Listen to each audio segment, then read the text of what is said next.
এমন মরণ মাওলা তুমি কাউকে দিও না।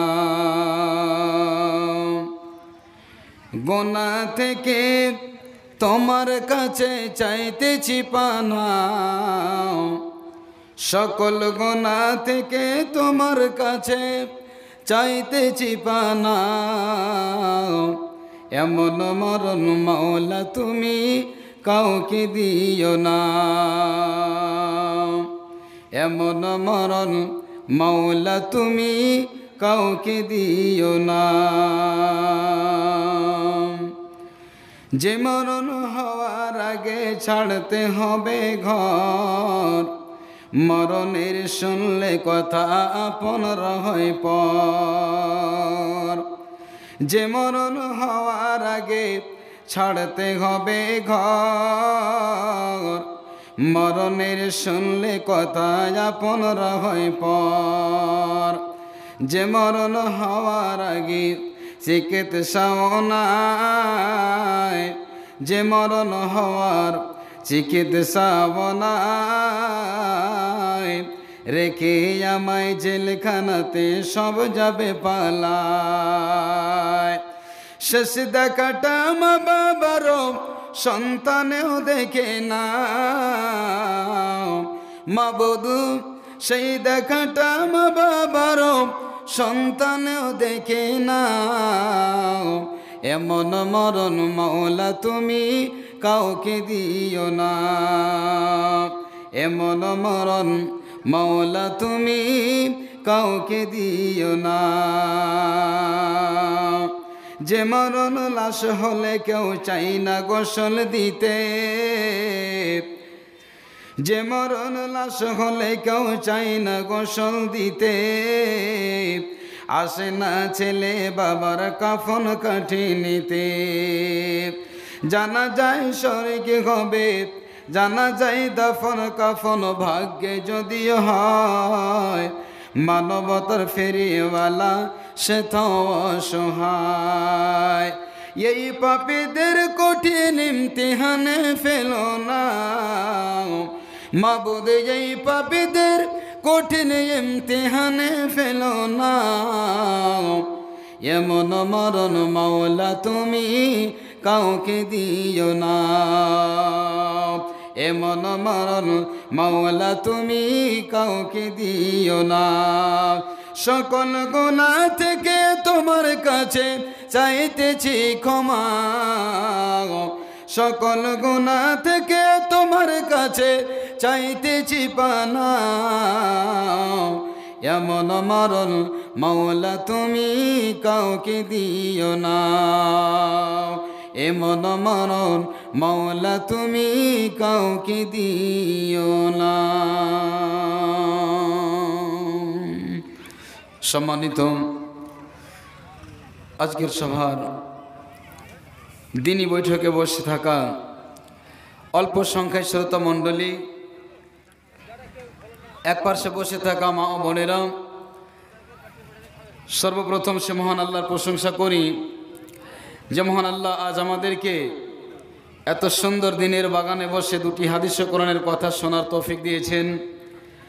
তাই আল্লাহ যাদেরকে তৌফিক দিয়েছেন তাদের ভাগ্যে যে সমস্ত কথাগুলো জুটবে, তাই আল্লাহর শুকরিয়া করতে গিয়ে একবার মহাব্বতের সাথে বলুন সবাই আলহামদুলিল্লাহ। তারপরে পরে দরুদ ও সালাম বর্ষিত হোক আখিরি নবী জনাবে মুহাম্মদ রাসূলুল্লাহ, বলুন একবার সাল্লাল্লাহু আলাইহি ওয়াসাল্লাম। তার প্রতি শতকোটি দরুদ সালাম বর্ষিত হোক, আল্লাহুম্মা সাল্লি আলাইহি আল্লাহুম্মা বারিক আলাইহি। বন্ধুগণ, আমি আপনাদের কাছে টাইম বেশি বরবাদ করতে রাজি নই, তবে আজকের জালসা শ্রোতার চাইতে বক্তাই বেশি,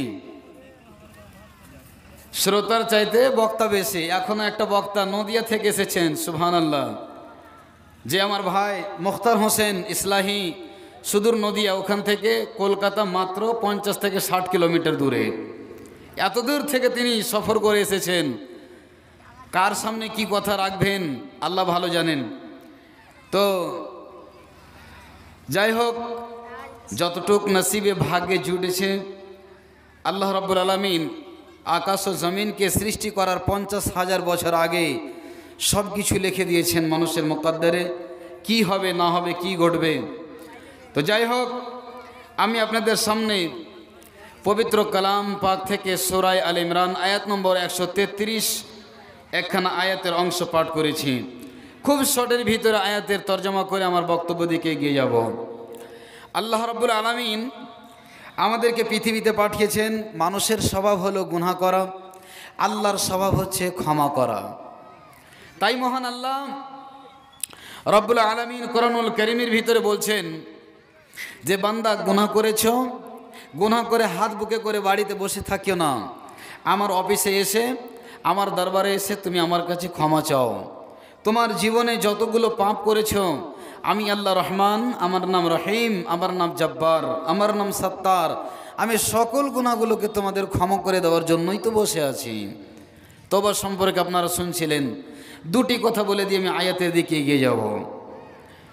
আল্লাহ রাব্বুল আলামিন এই জন্যই কোরআনুল কারীমে বলছেন, বিসমিল্লাহির রহমানির রহিম, ওয়াসারিউ ইলা মাগফিরাতিম মির রাব্বিকুম আরদুহাস সামাওয়াতু ওয়াল আরদু উইদ্দাত লিল মুত্তাকিন। মহান আল্লাহ রব্বুল আলামিন কুরআনুল কারীমের ভাষায় আল্লাহ বান্দাদেরকে বলতে চাইছেন, বান্দারে তোমরা লেট করিও না, দেরি করিও না, খুব তাড়াতাড়ি করে তোমরা দৌড় প্রতিযোগিতা শুরু করো। কোন দিকে? আল্লাহ বলছেন ওয়াসারিউ ইলা মাগফিরাতিম মির রাব্বিকুম। আল্লাহ বলছেন বান্দা পাপ করে করে পাহাড় সাজিয়ে দিয়েছো, পাপ করে করে পাহাড় সাজিয়ে রেখেছো। তোমার চোখের কি তালাটা, ঘুমের তালাটা তোমার কি খোলে না? তোমার মস্তিষ্কে যে তালা লাগানো আছে, একবার তুমি ইমানের চাবিটা দিয়ে তোমার তালাটাকে খোলো। এই জন্য খোলের বান্দা, আমি আল্লাহ তোমার পাপগুলোকে মাফ করে দেওয়ার জন্য বসে আছি। আমার আল্লাহ বলছেন বান্দা ওয়াসারিউ, তোমরা দৌড় শুরু করে দাও ইলা মাগফিরাতিম মির রাব্বিকুম, তোমার প্রভুর ক্ষমার দিকে। গুনাহগুলো করে রেখেছো, মাফ করার জন্য তোমরা বসে থাকিও না, তাড়াতাড়ি করে বান্দা তুমি চলে যাও। কোথায় যাবে? আল্লাহর অফিসে আমাকে আপনাকে যেতে হবে। আল্লাহর অফিস হলো, আল্লাহর ঘর হলো মসজিদ। ভাইজানেরা, আমার বন্ধুরে আমার আল্লাহ আমাদেরকে ক্ষমা করার জন্য আল্লাহ অফিসটাও দেখিয়ে দিলেন। তার সাথে সাথে আল্লাহ আমাদেরকে দুটি পথ বের করে দিলেন। বান্দা গুনাহ করেছিস, তোর স্বভাব হলো গুনাহ করা, তুই গুনাহ না করে থাকতে পারিস না রে বান্দা। আর যখনই আমার বান্দা আমার কাছে ক্ষমা চায়, আমি আমার বান্দাকে ক্ষমা না করে থাকতে পারি না। ভাইরা আমার আল্লাহ রাব্বুল আলামিন অফিস দেখিয়ে দিলেন মসজিদ। অফিস হচ্ছে আল্লাহর ঘর। আমাদেরকে ক্ষমা নেওয়ার জন্য আল্লাহর কাছে গিয়ে পৌঁছিতে হবে, সে অফিসটা হলো মসজিদ। আল্লাহ আমাদের গুনাহগুলোকে মাফ করে দেওয়ার জন্য দুটি পথ আল্লাহ আমাদেরকে দেখিয়ে দিলেন। এক নম্বর পথ হলো, আল্লাহ বলছেন বিসমিল্লাহির রহমানির রহিম, উদু রব্বাকুম। আল্লাহ বলছেন বান্দা তোমার রবকে তুমি ডাকো। কেন ডাকবে? আমার আল্লাহ বলছেন বান্দারে, জীবনে অনেক বড় বড় পাপ করে রেখেছো, জীবনে কত জেনা করেছো, কত সারা পান করেছো, জীবনে কত লটারি কেটেছো, জীবনে পরনারীর শরীরে হাত দিয়েছো, পরের স্ত্রীর কাপড় ধরে টেনেছো, এমন জায়গাতে গিয়ে বুড়াই করেছো, কেউ দেখতে পাইনি রে বান্দা। একবার তুমি আমার কাছে এসো, আমার অফিসে এসে তুমি একবার এসো, এসে তুমি বলো রব্বানা যালামনা আনফুসানা ওয়া ইল্লাম তাগফির লানা ওয়া তারহামনা লানাকুনান্না মিনাল খাসিরিন। সবাই আমার সাথে দোয়াটা পড়েন, রব্বানা যালামনা আনফুসানা ওয়া ইল্লাম তাগফির লানা ওয়া তারহামনা লানাকুনান্না মিনাল খাসিরিন। মালিক আল্লাহ, আমি আমার আত্মার উপরে জুলুম করেছি, আমার চোখে স্বাদ লেগেছিল বলে আল্লাহ পরের নারীর দিকে আমি তাকিয়েছিলাম। আমার মনে চেয়েছিল, জীবনে কত বোতল খেয়েছি, কত শরাব পান করেছি আল্লাহ রব্বুল আলামিন, জীবনে মনে যা চেয়েছিল তাই করেছি গো আল্লাহ। কেউ পৃথিবীর জানে না, কেউ শোনে না গো আল্লাহ, কেউ আমাকে পাপটা করতে দেখিনি। আল্লাহ তুমি আমাকে দেখেছো মালিক আল্লাহ, আমার গুনাহগুলোকে তুমি মাফ করে দাও, করে দাও। আল্লাহ বলছেন বান্দা তুমি কখন আমার অফিসে আসবে আর কখন আমার অফিসে এসে তোমার গুনাহগুলো মাফ হবে, আল্লাহ সে পথ দুটিকেও দেখিয়ে দিলেন। আল্লাহ কত বড় দয়ালু। আজ যদি আপনার কেস থাকে, আপনি যাবেন কোথায় কোর্টে, তো আপনার স্ত্রীর কাছে আপনি পরামর্শ নিচ্ছেন বা আপনি গ্রামের কোনো ভালো লোকের কাছে পরামর্শ নিচ্ছেন, ভাই আমার ওপরে এত ধারা কেস লাগু হয়ে আছে, আমি হাকিম সাহেবের কাছে যাব বা কোনো মুন্সির কাছে বা অ্যাডভোকেটের কাছে যাব, কোন পথটা আমি অবলম্বন করতে গেলে আমার কেসটা খুব তাড়াতাড়ি পানি হয়ে যাবে। তখন আপনার স্ত্রী একটা বুদ্ধি দিছে, আব্দুর রহমানের বাপ, আমার বাড়িতে একটা সাদা রঙের মুরগা আছে, 1.5 থেকে 2 কিলো ওজন হবে, ওই মুরগাটাকে ধরে হাতে নিয়ে নেবে, না হলে বইলের মাছ 1 কেজি বা 1.5 কেজির মাছ গালফাতে একটা সুতো দিয়ে টেঙে দিয়ে হাঁটতে হাঁটতে হাকিমের বাড়ি অ্যাডভোকেটের বাড়ি যাবে। সকালে যখন শুয়ে থাকবে তখন দরজাতে গিয়ে টকটকি লাগাবে, যখনই আসবে চট করে হাকিম সাহেবের হাতে ওই 2 কেজির মুরগাটা হাতে ধরিয়ে দেবে বা 2 কেজির বইলের মাছটা ধরিয়ে দেবে। অবাক হয়ে দেখে খুশি হয়ে তোমাকে বলবে, ও তাজাম্মুল তুমি সকাল 10টার সময় কোর্টে এসো, যত কেস আছে যত ধারা আছে আমি তোমাকে ওয়াদা দিলাম তোমার সব কেসগুলোকে আমি পানি পানি করে দেব। ভাইরা আমার, দুনিয়াতে আপনার কেসটাকে পানি করার জন্য এত কৌশল আপনি অবলম্বন করলেন, কিন্তু আমার আল্লাহ বলছেন বান্দারে তুই তো গুনাহ করে মজা পেয়েছিস, জেনা করে স্বাদ পেয়েছিস, শরাব খেয়ে মজা পেয়েছিস, কিন্তু তোর ভিতরে অনুশোচনা চিন্তা ভাবনা এসেছে, আয় আমার কাছে কোন বাহানা নিয়ে আসবি, আমি আল্লাহ তোর গুনাহগুলোকে ক্ষমা করে দিব। আল্লাহ বলছেন উদু রাব্বাকুম তাজাররুয়া, আল্লাহ বলছেন বান্দারে গুনাহ করেছিস, 2টি পথ তোরা ভালো করে শুনলে। আল্লাহ বলছেন উদু রাব্বাকুম তাজাররুয়া ওয়া খুফিয়া, আসবি তো কখন আসবি রে বান্দা, আমার অফিসে আসবি তো রাত 12টার সময় আসবে, আমার অফিসে আসবি তো রাত 1টার সময় আয়, আমার অফিসে আসবি তো রাত 2টার সময় আয়, ওই সময় আমি আল্লাহ তোর জন্য অফিসের কাজগুলো ধাই ধাই করে হবে, খুব গতিবেগে হবে। বন্ধুরে আমার, পৃথিবীর অফিসে যতগুলো কাজ হয় আপনাকে 12টার সময় যেতে হয়, 11টার সময় যেতে হয়, অফিসার অফিসে বসবে, হাকিম বসবে, জজ বসবে। বন্ধুরে আমার, তাহলে আপনার অফিসের দুনিয়াবি কাজ বেলা 10টা থেকে 3টা পর্যন্ত, এই 3 ঘন্টার মধ্যে সমস্ত কাজ হয়ে যায়।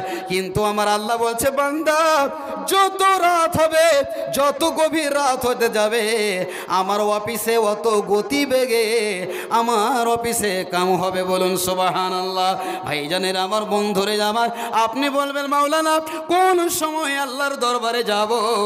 আল্লাহ বলছেন উদু রাব্বাকুম তাজাররুয়া ওয়া খুফিয়া, আল্লাহ বলছেন বান্দা তোমার স্ত্রী পালঙে ঘুমিয়ে আছে, চৌকিতে ঘুমিয়ে আছে, একই লেহাপে 2 স্বামী স্ত্রী বুকে বুকে জড়িয়ে ঘুমিয়ে আছো, তোমার স্ত্রী ঘুমিয়ে আছে, হঠাৎ করে লেহাপটাকে দূরে করে দিয়ে আস্তে আস্তে আস্তে আস্তে পুষ মাঘ মাসের ঠান্ডাতে বের হয়ে এসে কলের গোড়াতে গিয়ে টিউবওয়েলের কাছে গিয়ে দূরে উজু করে নাও, আর উজু করে থুরথুর করে কাঁপতে কাঁপতে আমার অফিসে তুমি আসো। এমন সময় আসবে রে বান্দা তোমার স্ত্রী পর্যন্ত জানে না, তোমার ছেলেও জানে না, সমাজের কেউ জানে না, সবাই ঘুমের ঘরে ঘুমিয়ে আছে, আল্লাহ ছাড়া কেউ জেগে নাই। ওই সময়ে তুমি আমার অফিসে এসো, আমার আল্লাহ বলছেন বান্দা উদু, তুমি ডাকো রব্বাকুম তোমার প্রভুকে। কোন সময় তো খুফিয়া, তুমি লুকিয়ে লুকিয়ে গোপন ভাবে এসো, ওই সময়ে কেউ যেন জানতে না পারে। আল্লাহর অফিসে কখন যাবেন? তো গভীর রাত্রে যান। আল্লাহ একটা পথ বের করে দিলেন। কেমন করে ক্ষমা চাইবেন? আল্লাহ আর একটা পথ বের করে দিলেন। আল্লাহ বান্দাকে কত ভালোবাসেন দেখেন। আল্লাহ বলছেন উদু রাব্বাকুম তাজাররুয়া, তাজাররুয়া শব্দের মানে হলো গিড়গিড়া, তাজাররুআ শব্দের মানে হলো বিনীত কণ্ঠে। তাজাররুআ শব্দের মানে হলো যেমন ভিজা বিলাইকে দেখেন বন্ধুরে, ভেজা বেড়ালের মতো লাউ যাও হয়ে জড়সড় হয়ে আল্লাহর কাছে শর্মিন্দগির সাথে আল্লাহকে বলেন, মালিক আল্লাহ, জীবনে অনেক গুনাহ করেছি, আমি তোমার সামনে লাট সাহেবী দেখাতে আসিনি আল্লাহ, আমি ব্যারিস্টারি করে বলি না, মালিক আল্লাহ অমুক জায়গাতে আমি অমুক পাপ করেছি গো মাওলা, কেউ দেখেনি, তুমি আমাকে মাফ করে দাও, আমার ভিতরে অশান্তি, আমার ভিতরে বিচলিত হয়েছে, আমি রাত্রে ঘুম হয় না, মালিক আল্লাহ আমাকে তুমি তাড়াতাড়ি ক্ষমা করে দাও। আল্লাহ বলছেন, বান্দা মুমিন যদি বান্দা হোস তাহলে আল্লাহ রাব্বুল আলামিন আরো একটা নমুনা বলে দিলেন, আলামত বললেন। যারা মুমিন হবে আল্লাহ বলছেন তাদের চোখ থেকে দুই কোণা দিয়ে দুটা ফোঁটা পানি বের হবে। বন্ধুরে, সবারই চোখের পানি অতি তাড়াতাড়ি বের হয় না, অত সহজে মানুষের চোখ দিয়ে জল কোনোদিন বের হয় না। তাহলে যারা মুমিন হয় তাদেরই চোখের কোণা দিয়ে পচা দুই ফোঁটা পানি বের হয়ে আসে। ভাইজানেরা আমার, আপনাকে একটা উদাহরণ দিই। প্রত্যেকটা মসজিদে দেখবেন মাইক চালার জন্য একটা ব্যাটারি আছে কি নাই বলেন? থাকে। বন্ধুরে আমার, যখনই ব্যাটারি চার্জ শেষ হয়ে যায় মেকানিকের বাড়িতে গিয়ে ব্যাটারিটা দিয়ে আসেন, আর তাতে একটা নেগেটিভ পজিটিভ, একটা লাল চিমটা, একটা কালো রঙের চিমটা লাগা থাকে। ভাইরা আমার, বন্ধুরে আমার, যখনই দেখবেন যে ব্যাটারিটা ফুল চার্জ হয়ে গেছে তখন দেখবেন তার সেলফের গোড়া দিয়ে যে টস টস টস টস করে পানিগুলো বের হতে থাকে। বন্ধুরে আমার, তখন মেকানিক কি করে, ব্যাটারিটাকে সাইডে করে দেয় আর বলে তোমার ব্যাটারি চার্জ হয়ে গেছে, নিয়ে চলে যাও।